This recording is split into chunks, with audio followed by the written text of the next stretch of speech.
Speaking of alive and get a decent check, let's start with Lamar Jackson. NFL free agency is here. The draft is next month. All these trades going on, all these free agent signings going on. But the biggest one I mentioned earlier was going to be two, but we'll get to the first one in a second. Right now, it's Lamar Jackson. Now, y'all know that he signed the non-exclusive tag, franchise tag by the Ravens, which means that the Ravens, while Jackson could be free to negotiate with other teams, that the Ravens could match any offer, receive 2 first-round picks that they decide not to match.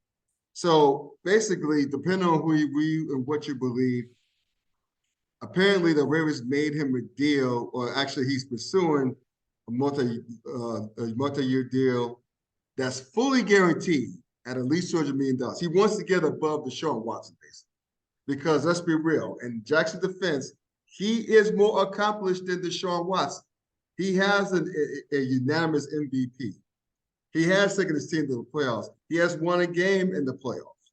So he's more accomplished than Deshaun Watson, minus the baggage, the off-field baggage as well.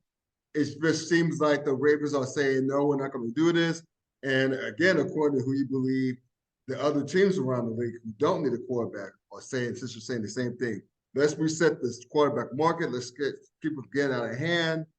All the things, blah, blah, blah. But first of all, before we get on any further with Lamar Jackson, what are your thoughts on Lamar Jackson? Is he doing the right thing by holding out? Should he sign the contract? What should the brother be doing if you were advising him? If I were advising him, if he felt as though that he is fiscally comfortable enough to make this type of move and see how everything plays out, then sure, do so. Right. The problem is, and I'm not saying that he doesn't have any advisement whatsoever, he just doesn't have any representation. Which is a huge problem. Sorry. I take that back. He doesn't have any representation that is league approved. Right. And that's where this issue comes into play. Yes. Now, there have been some people, and I've talked about this ad nauseum years ago when we talked about the Colin Kaepernick situation and why or why not teams aren't signing him. Right. My answer to that is that they're the owners of their businesses or their organizations, and they get to do whatever they want to do. The hell they want. Even if those moves will cut off their nose to spite their face. But I completely understand why there might be some organizations that don't want to take that jump with Lamar Jackson solely because of his injury history. We talk about how decorated he is, of course, 2019. He was a league MVP, but of course, quoting the great Janet Jackson song, "What Have You Done For Me Lately?" Dun, dun, dun, dun. Right. And the last time he was supposed to be on the field, which was during the playoff game against the Steelers, he was criticized by a few of his teammates when they felt as though that he should have been out there playing. Yes, remember that. You compound the injury history, the exorbitant amount of money that he's looking for, and the fact that there may be some teams that are willing to be spenders and some organizations that are looking to do the cheap route because, quite frankly, they don't have the funds to go after him. And this is what you get. It's unfortunate. You know, there are a lot of people, there's some people who attempted to go the race route. And my response to that is Deshaun Watson. Yeah. Because there was one team that was willing to play a brother who pretty good, but his accolades just didn't match the things in which Lamar Jackson has done. Along with, of course, his criminal past, allegedly. And my God, you just chalk up a lot of things that teams just don't want to get involved in. And of course, the franchise tag, meaning that you have to give up 2 first-round picks. So you're talking about a few organizations. The number one organization that's been thrown out often this week has been, of course, the team that in which I root for, the Washington Commanders. Yeah. Okay. I'm gonna need people to reset their mindset in terms of free agency as it pertains to the Redskins football team / Commanders and get out of that 2006 way of thinking of what this team was looking to do and look at what they're currently doing now. They don't have a ton of money. They have a ton of holes that they need to fill, especially on the offensive line. And then, of course, within the secondary, a couple of spots in which they did address during free agency. Now, you can't address all of those spots and then, in my opinion, go after Lamar Jackson and give up 2 first-round draft picks and hope to make this team competitive in the near future. Now, if you want to play that dice game and hope Lamar comes back and hope that he's healthy and hope that he plays a full 17 and hope that he makes this team a playoff team and hope that they make a deep run, so be it. Right. But I would rather put that hope on a cheaper bet than a more expensive bet that I'm not sure of whatsoever. You call me whatever you want, but that's just the way that I look at it.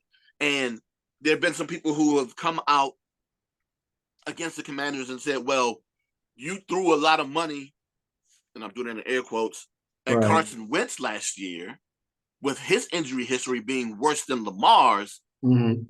I'll come back to that and say, well, one, the price tag was a lot cheaper than what Lamar it would be, what the Ravens would be getting if you get involved in Lamar Jackson sweepstakes. And two, you would hope that with Carson Wentz, that with Ryan Fitzpatrick, and go on down the line of all of the QBs that Ron Rivera felt as though would be good enough to turn this program around since he's been in Washington. And all of the bets that he tried to make just didn't work. Right. It didn't. But I completely understand the whole concept of the Commanders are looking to have a new flashy owner come in town. It would be wonderful if they had a new flashy quarterback to do so, to turn this organization around. Unfortunately, what your mama used to say, you want McDonald's? You got McDonald's money? Sorry. The Commanders do not have McDonald's money at this point in time. And, you know, along with, again, the injury history, and I would steer away from that. But no one's pointing up the fact that, hey, the Atlanta Falcons should be going after Lamar Jackson because of the need that they have at QB. You know, but calling out Atlanta and calling out Washington, one is more sexier than the other. And not because the owner and his cronies have been known to send butt-naked photos and grope women in their organization. But like I said, the Atlanta Falcons, the Detroit Lions, if you believe that, what's your boy's name? Jared Goff. I don't think they'll get rid of Jared Goff, though. I think they love Jared Goff there. No, I believe that they do too. And again, I wouldn't do it either. But you know, the whole comparison of who's better, Lamar or Sam Howell. Okay, who's better between Lamar and Jared Goff? Right? Yeah. I think it's all about the mix too, right? In the match. I think Jared Goff is just out of nowhere became dude that fell out of heaven for Detroit. And Detroit came this close to making the playoffs last year. Believe it or not, by coach biting by the ankles. But how about this, man? In addition to your squad in Atlanta, I mean, because I think he'd be a lot better than their QB right now. I know they got rid of Marcus Mariota, and there's now second-year player. I forget his name. Played at UC. His name escapes me right now. Ritter. Yeah. Desmond Ritter. But I heard Indianapolis. Yes, that's another place. With their current quarterback situation, is Lamar Jackson technically better than that? Yes. Is Lamar Jackson technically better than what's going on with the Jets? Matter of fact, you have a younger QB versus an older QB in Aaron Rodgers as a potential guy that you're targeting. Why aren't the Jets going after him? And I would say that the New York market is a lot more sexier than the DC market. But you know, if that's what you want to do, I get it. You know, new owner on the horizon. Hopefully, you go ahead and turn this franchise around. That a lot of people who understand the history of the league knows that this team could potentially be a pillar of the league again if they're good again. And of course, in this league, it takes a great quarterback in order to do so. Right. But I completely understand why the Commanders aren't doing it, and wonder why a lot of other organizations are not. You know what though? Speaking of Janet Jackson earlier, West Virginia Jackson earlier, all it takes for one team to say, when I think of you, right? If they, think about Lamar Jackson. All it takes Yeah. is one. Remember, Uh-huh. it took just one for your boy Deshaun Watson, right?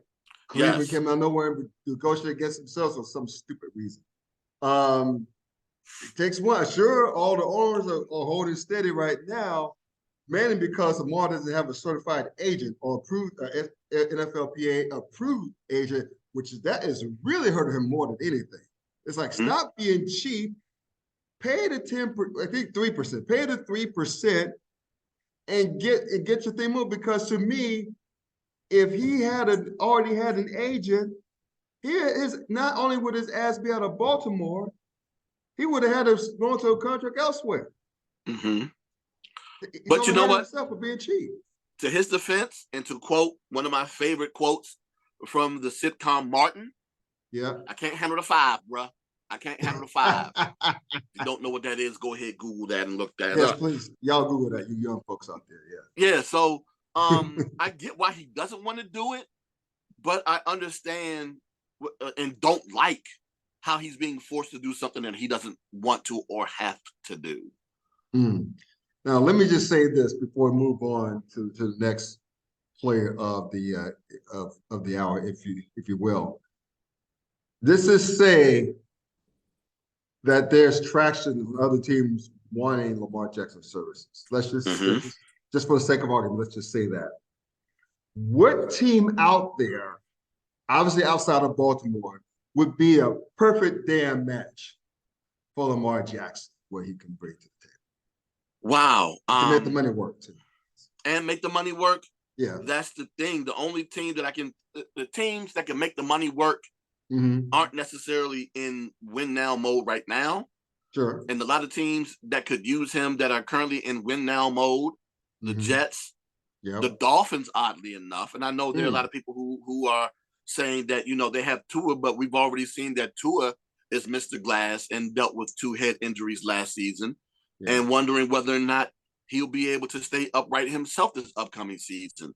And again, they're making moves by adding players defensively, by trading for Jalen Ramsey. I forget the other defensive tackle that they most definitely added. And then with Vic, was it Vic Fangio, the defensive coordinator? Yeah. Hopefully that team defensively improves. Right. And if that's the case, insert QB here, right? Right. And again, who do you trust more, and who are you willing to spend money on? And I understand why the Dolphins probably wouldn't be willing to spend the money on him.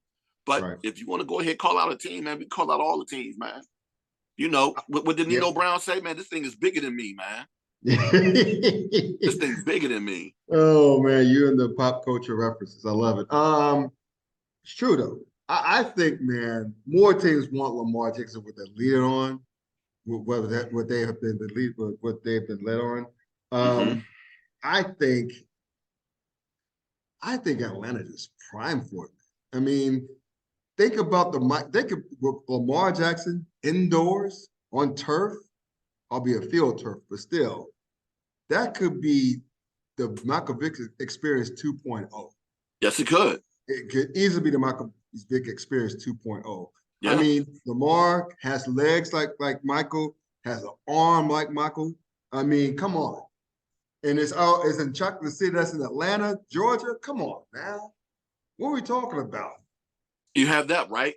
And then again, for those who aren't familiar with DC and its history of QBs that have recently hurt themselves at FedEx. Fitzpatrick. Carson Wentz. Robert Griffin III. Alex Smith. Robert Griffin III. That field is basura. Straight trash. Yeah. And you talk about you want to test that knee out? on that field? No, there's no way in the world. There's no way in the world I am making that type of investment on a QB and hoping that he stays upright on that turf. That's the one thing no one is talking about is Right. that trash turf and how it has wreaked havoc on QB's knees in recent years, dating back the past 10 years. And an opposing quarterback's knee too, even though he got it by a hit, was Joe Burrow. Oh, Joe Burrow. Yeah. I may or may not be wrong about this, but not this past season, but the season prior, I believe that Jalen Hurts had a little knee issue after the game there in DC at the end of the season. So yeah, no.